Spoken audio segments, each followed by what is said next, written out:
All right, you guys ready to keep going? This next comedian has been an absolute pleasure to have in class. The first thing he said when he showed up to class was, I know I'm funny, but I don't have any jokes. And everything he said after that was a joke funnier than the next. Get ready to fall in love with Chad Brannon!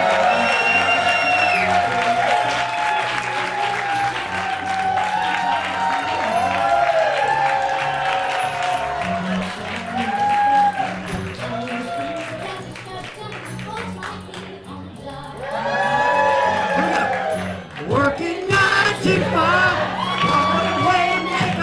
Alright, DJ, cut that out. Because I can sing Dolly all day long, people. Alright, how you doing, Ice House?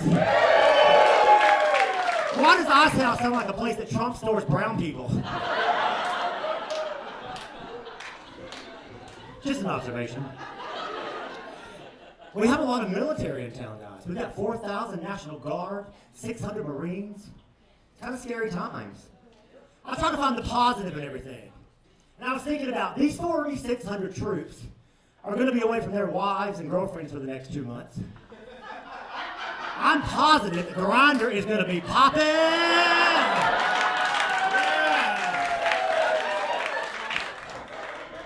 Yes, I'm from a small town in Alabama.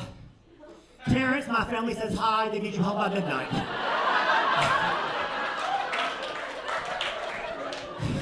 By the way, I love Terrence. The population in my town is 598.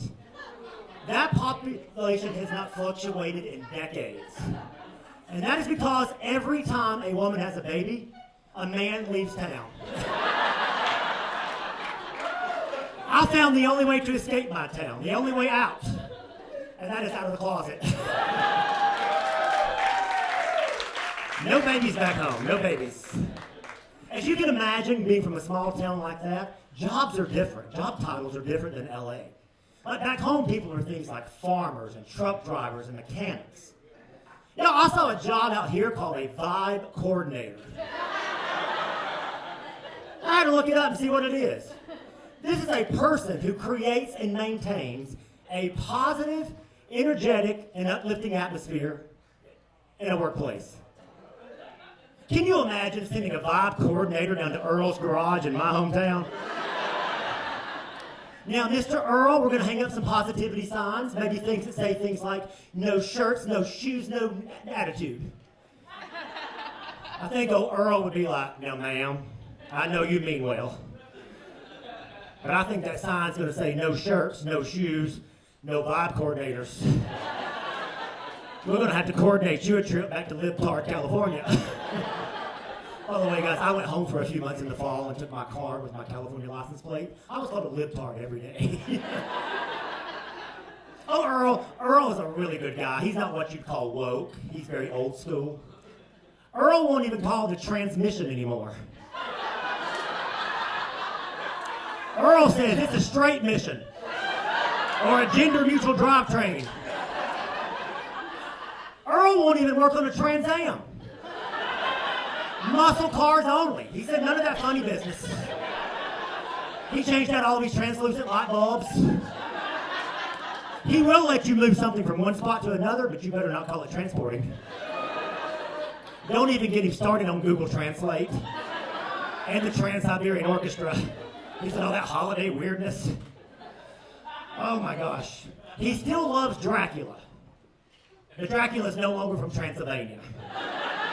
From a small town in Kentucky. Earl won't even let his grandkids play with Transformers anymore. He said that them toys are more than meets the eye.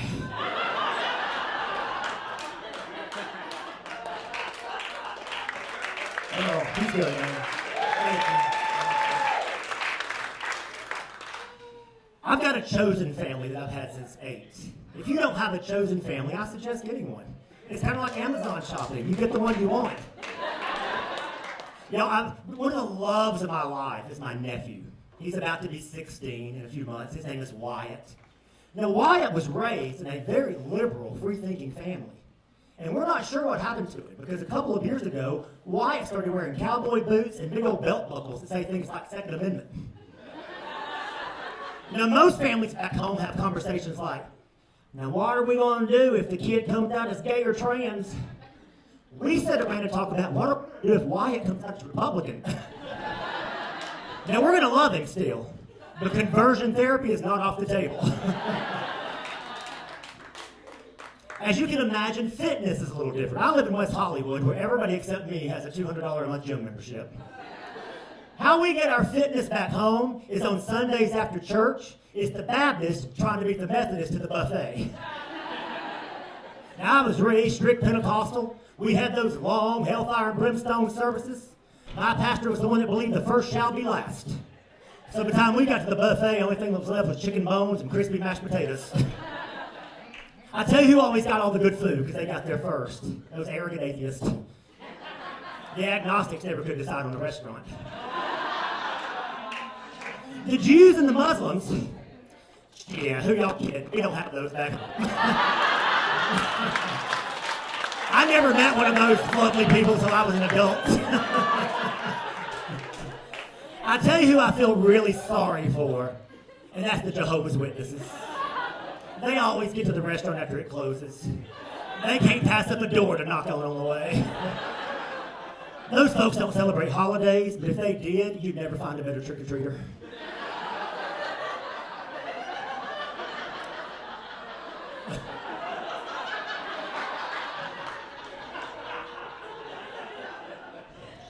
A couple weeks ago was the 3rd anniversary of my dad passing away. He wasn't your dad. I appreciate that. We weren't very close. We didn't have anything in common. But I was reflecting and I thought maybe what we had in common was gambling.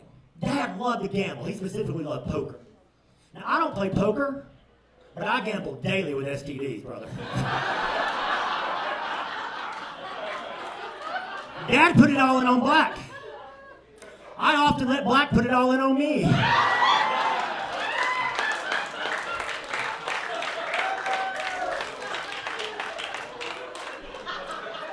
Dad risked it all on roulette. I risked it all with a guy named Kyle down an alley where I should have asked more questions. But Dad, we are the same. We beat the odds.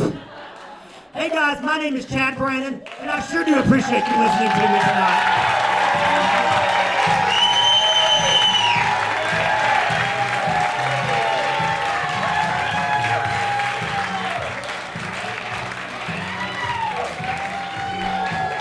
Chad Brannon! He's more than meets the eye, Chad Brannon. Chad's dad liked to double down. Chad likes double penetration. Tomato, tomato.